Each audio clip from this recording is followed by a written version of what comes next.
brand Hercules Hobby. Lori scale 114. Ni saing-saing dengan Tamiya lah. Dia punya nak kita kualiti lah, saing-saing Tamiya lah. Tapi harga Bawah. sangat jauh. Okey, boleh tengok dalam? Malulah. Buka lah kejap. Tolong. Berat ni. Lawa dia ni. Plastik lah satu. Kualiti memang cun. Tapi ni kena pasang sendiri 100%. Okey, datang komplit RTR. Siap dengan receiver, dia punya servo apa semualah, remote semua. Tahu bateri dengan charger. Bateri pun ada. Ada? Ada sekali. Dan bateri pun ada sekali, charger pun ada sekali. Jadi maknanya keluar kotak, pasang sendiri, tak tahulah berapa kali sahur berusia dan main. Ni frame chassis Besi besi punya plastik. Besi Kemik. Mahal tu. Berkotak-kotak kau. Ni kepala dia. Oh, di kepala dia. Kepala mes. Mas apa? Actros. Waduh, Actros ya, Pak? Iya, Pak. Lumayan. Habis spray sendiri ya? Kena cat sendiri ya. Cat sendiri. Kalau malas cat putih pun cantik ke? Yalah. Dia ikut pada ni, setiap kali satu bungkusan tu, dia ada tulis lah. Ni R, A, B, C, D, E, ni R.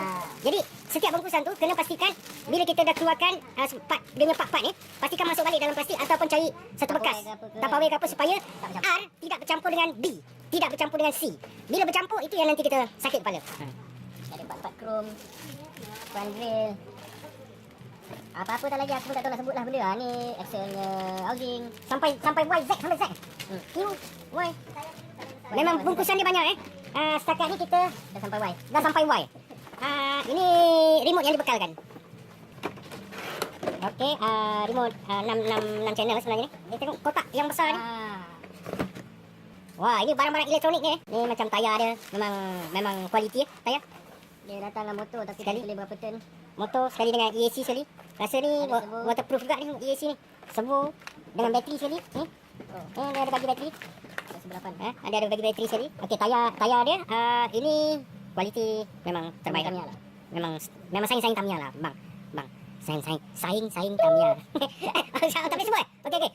Ini dia punya kualiti saing brand yang ternama tu, iaitu brand Tut. Itu kena sensor Tayar semua dah ada insert. Di dalam dia insert. Memang cun.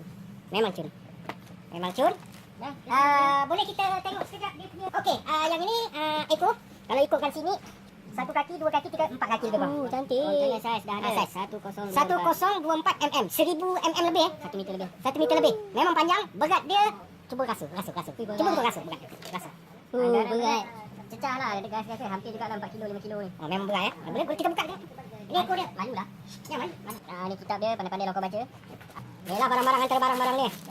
Setiap bungkusan dia ada A, ada B, C, D dan sebagainya lah. Boleh bagi saya sikit mungkin.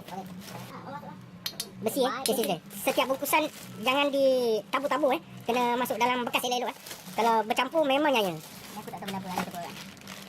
Ini barang-barang untuk lori kebanyakan besi Ni kebanyakan besi Banyak besi lah dia punya untuk bahagian kargo. Kena baca manual, kena tengok betul-betul manual sini dibekalkan. Jadi ambil masa tak kisahlah 2 hari, 3 hari, seminggu, 2 bulan pun tak apa. Tapi bila kita dah pasang lori ni, memang selepas pada itu kita akan rasa dia punya